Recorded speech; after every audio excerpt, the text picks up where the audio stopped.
ပြောနေစလားတပည့်တဲ့ကနေစကောက်ထားလို့မိလို့ပေါ့နော်ဝယ်ခဲ့ပါလေသူတို့တွေက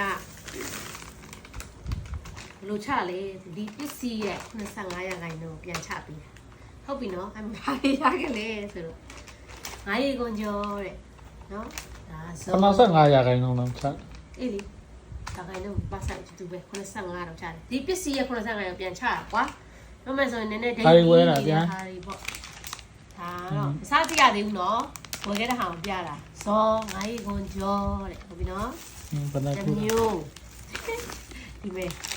ဒါပါလေဆိုတော့ထက်တဲ့ဒါပါလေဆိုမြေပဲဆလူလားဘယ်လိုခေါ်လဲတော့မသိဘူးเนาะဘာလို့စခုံမှာဒီဒါလည်းထက်မြေပဲဒါနေကြစီဝါကြည့်မယ်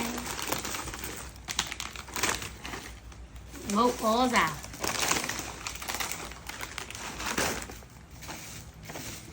ဒီရောဒါကတော့အာလူကြော့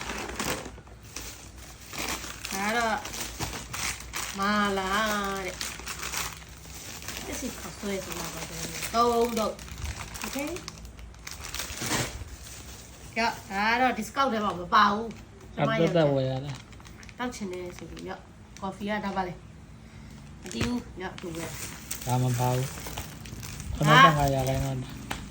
ဝေဖားတဲ့မြေပဲဝေဖားတဲ့ဒါတက်မှာလေအားလုံးမှာ1000ကျော်ပဲကြားခဲ့တယ်မာလာဟော့ပေါ့အိမ်မှာလည်းစောင်းနေဟော့ပေါ့ဒီမဲ့အားလုံးပါ1000ခွဲလာပြီနော်12000လားအဲ့ဒါကိုကြားခဲ့ရအဲ့တော့အများကြီးလွတ်သွားရရှိတယ်အော်ခဏငနီတူကြော်လေး